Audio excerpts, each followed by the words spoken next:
Back when I first started flying FPV, I would come to this stadium and just fly my drone around. And then me and my friends, we'd come here all the time. But we really can't do that anymore because they've got the entire thing blocked off with these shipping containers. And it's just kind of a sad day because this is our only abandoned building to fly FPV at. And if we wanted to fly here, we'd risk losing our drones behind these containers. There's not really a good way to get in anymore. Now this video isn't about an old place that I can't fly at anymore. It's about other things. Kratos314, thank you for a $5 super chat. The complexity of this hobby, a part of what makes it so cool, but it's also what's holding it back. Appreciate your vids, would have given up without them. Yeah, you got it. You're absolutely right. That's been true for 10 years, and I don't see it changing.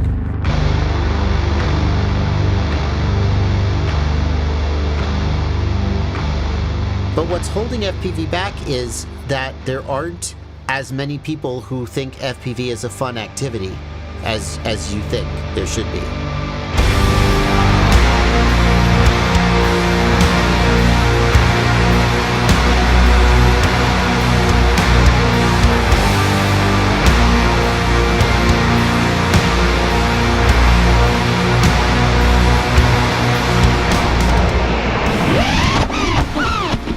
All right, so while I was trying to come up with a direction or a cohesive story for this video, the YouTube algorithm blessed me with a video clip from Joshua Bardwell. That there aren't as many people who think FPV is a fun activity as you think there should be. You know, I do agree with Bardwell here. I think there probably are a bunch of people out there who may not think that flying an FPV drone would be a fun activity that they'd be interested in doing. But ultimately, I think that's the problem, is that I don't think we should be trying to sell people on the idea of flying an FPV drone. Instead, we should be trying to sell people on the community and the culture that FPV provides. All right, so I'm gonna draw a parallel here to skateboarding, since that seems to be an analogy that a lot of people like to use in FPV. I don't think that skateboarding's success is ultimately driven by the actual fact that people enjoy skateboarding. I think it was more about the counterculture that skateboarding created. Just go up there. Did it break anything?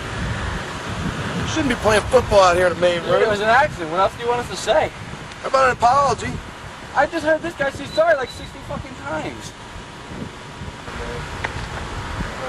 There's not even a dent. Brand new car. It's a 96. Because honestly, I think the one thing holding FPV back is the lack of engaging content that anybody wants to watch. Like, most of the content is very specific and targeted to people who are already into FPV drones. You have things like product reviews. You just have a plethora of freestyle flights, all kinds of stuff that most everyday people aren't really going to care about. The public has had years to suddenly decide that FPV drones are something they want to participate in. We had Drone Racing League on NBC on Sunday afternoons. We have the Flow State film, not to toot my own horn. Generally, when it comes to watching sports on television, for example, let's say you're watching the Olympics. When you're watching the Olympics and you see these Olympians do things, you're not thinking, oh, how do I get into doing gymnastics? And then when it comes to the Flow State documentary, I don't even think that that is as effective as it could have been. And I think the biggest reason is because that Flow State documentary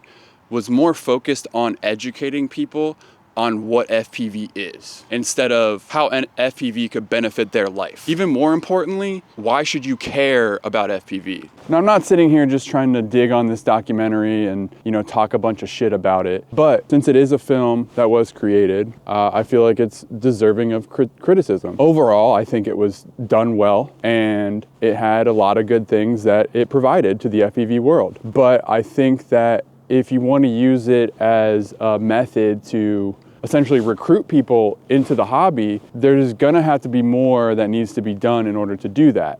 And see, I think that's the biggest issue with that Flow State documentary, is that it failed to really highlight what it's like to actually be a part of the FPV community. Now, sure, they talked about it, but they didn't really show it in a way that I feel is very impactful. There really wasn't a lot of immersion or a sense of feeling like I was there. It felt like I was just watching a presentation of sorts. You know, in filmmaking, there's a methodology called show, don't tell. A lot of people take that pretty literally, where they're like, oh, well, I'm gonna talk about something and then show B-roll over the talking, and therefore I'm showing it. But that's not what that means. Like, you need to show people the experience that FPV can potentially bring to your life. Yeah, okay. So what do you like most about FPV?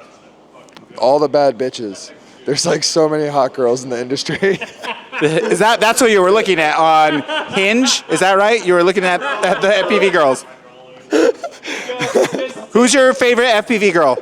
I'm kidding. I really don't know any. Turn the camera. I really don't know any. I don't follow. Yeah, well, here. There is a lot of bad bitches here. Show them. Here, this is where you show them. They're all just like straight faced.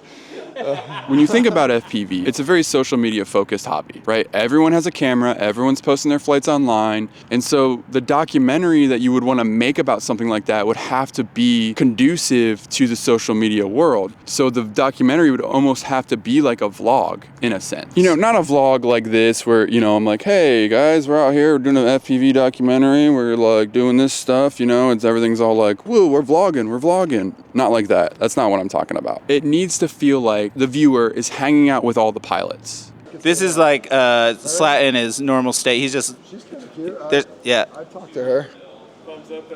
And we're looking at girls on Hinge. And if you're trying to reach an audience that doesn't know about FPV and giving them all this information, we need to create a connection with them to make it feel relatable. But remember, there's a bunch of people out there who are thinking that they have no interest in flying FPV drones. They don't think it's something that they would enjoy doing. See, because there's probably a lot of people who would actually enjoy doing it, but they don't know that they would enjoy doing it.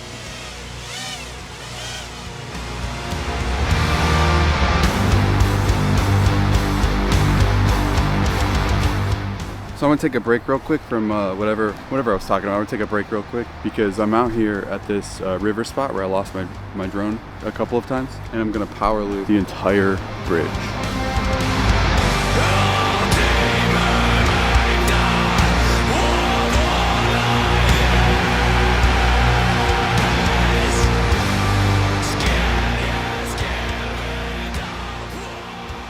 So back about 2 years ago, I went to Tampa, Florida for my first ever FPV meetup, and it was probably the first time that I realized what this whole FPV thing was about. Welcome to partway through Grim Reaper's video. All his shit's fucking not working, so he's fixing it, and he has asked me to vlog, which is a fucked up thing. I used to do this. I used to give people my camera and be like, I can't think of an intro. What do you do? It was my trick. This motherfucker's trying to steal all my shit, and here I am, the asshole, holding his camera, doing his fucking video for him. God fucking damn it. And I feel like if we had more content that illustrates that feeling, I think FPV could grow in a big way. A couple of months ago, I released a mini FPV documentary of sorts, just sort of highlighting what FPV is. And what is FPV to you?